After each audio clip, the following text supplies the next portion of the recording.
Je m'en vais vous conter la légende des Canadiens du Témiscamingue. Oui, monsieur. Pas de Montréal, du Témiscamingue. Oui. Pourquoi je vais vous conter ça? C'est parce que la semaine prochaine, je vais vous raconter la fois que Jacques Demers, Jean Perron, Guy Carbonneau, Patrice Brisebois m'ont supplié de venir chasser avec moi. Mais, étant donné que ce sont des légendes qui sont issues d'une légende, les Canadiens de Montréal, je ne pouvais pas m'empêcher de vous conter pourquoi que les Canadiens sont devenus une légende.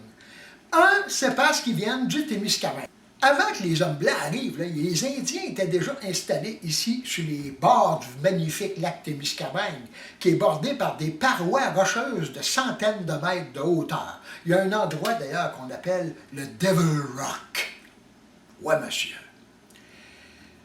Les Indiens avaient une légende, eux autres, c'est que lorsque le soleil se levait le matin et qu'il venait frapper les parois rocheuses du lac, on voyait danser des petits oiseaux aux ailes argentées qu'ils appelaient eux autres des Pico Jesus. Des Pico Jesus en algonquin. Les Anglais, eux autres, ils appelaient ça des Silver King. Puis nous autres, ben, des petits oiseaux aux ailes argentées. Quand un jeune Indien parvenait à grimper une centaine de mètres à même la paroi rocheuse et danser avec les Pico Jesus, eh bien, il avait la chance de pouvoir choisir la plus belle squaw du village. Tout le monde le traitait comme un roi. On lui apportait des fourrures, de la bonne viande sauvage d'orignal. Oui, monsieur. Ah oui, vous allez vous demander, oui, mais quand il manquait son coup, oui, il y en a beaucoup qui ont sacré le camp en bas, là. Ben, soit qu'ils mouraient, ou soit que, comme chez les hommes blancs, tout le monde riait de lui. Il passait pour un niaiseux, il avait de l'air sans dessin, il avait manqué son coup. Qu'est-ce que vous voulez que je vous dise? Bon, on fait l'histoire courte, là. À la fin des années 1800, il y a deux prospecteurs qui avaient lu dans les documents de Pierre Esprit de Radisson, qui avait passé au Témiscamingue, qui avait probablement des mines au bord du lac Témiscamingue. Bien, ces deux prospecteurs sont venus. Quand ils sont passés au Devil Rock, ils ont grimpé la paroi rocheuse parce qu'ils voyaient les petits oiseaux qui brillaient, les Pico Jesus. Ils ont été danser avec les Pico Jesus et ils ont découvert quoi? Que c'était le reflet du métal, argent, qui jaillissait à profusion du Devil Rock. Ouais. Ils ont découvert, mesdames et messieurs, tenez-vous bien, la plus grosse mine d'argent en Amérique du Nord, fin des années 1800. Le village de Cobalt est devenu un village minier, est très prospère.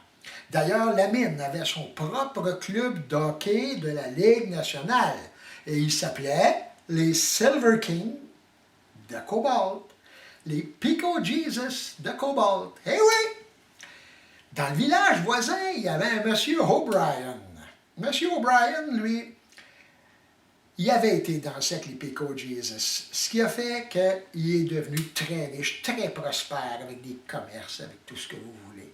Et il a décidé, lui aussi, de partir son club de hockey de la Ligue nationale, qui compétitionnait, entre autres, avec Cobalt, avec les Maroons, avec Toronto, oui. Ce qui fait que les années ont passé et le club de M. O'Brien, qui s'appelait les Comètes d'Haileybury, les Comètes de Haileybury, oui, monsieur, il a été obligé de mettre fin le premier à son club parce que les mines diminuaient, les mineurs s'en allaient, il y avait moins d'argent.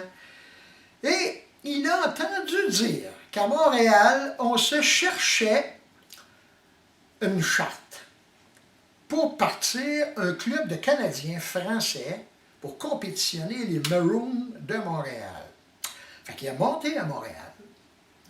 Il a été rencontrer les gens qui voulaient partir le club. Il est arrivé avec sa charte. Il dit, messieurs, j'ai ce qu'il vous faut. il leur a vendu la charte des comètes de Haileybury, qui sont devenus les Canadiens de Montréal. Vous voulez une preuve? Ha! Regardez, qu'est-ce qui est écrit sur le gilet des Canadiens de Montréal? Hein? CH. Ça ne veut pas dire colline d'habitants, ça. Non, non. Comète Haileybury. Oui, oui, les comètes de Haileybury. On a gardé le CH en l'honneur du club qui venait du Témiscamingue. Oui, mesdames et messieurs, je vois des sceptiques. Vous serez confondus. Allez fouiller chez M. Google, vous allez voir que réel, c'est pas un menteur. Ha! Là, vous savez la légende d'où les Canadiens de Montréal viennent. Pourquoi ils ont été si extraordinaires au cours des 100 dernières années, les Canadiens de Montréal? C'est parce que le premier, qui en a été le propriétaire, a dansé avec les Pico Jesus sur les parois du Devil Rock, sur le bord du magnifique lac Témiscamingue. Ouais, les Pico Jesus. Tout vient du Témiscamingue. Ouais. Les Canadiens de Montréal. Vous vous gargarisez, hein? Ben, nous autres, on le sait que ça vient du Témiscamingue. Nous autres aussi, on se gargarise. Ouais, monsieur.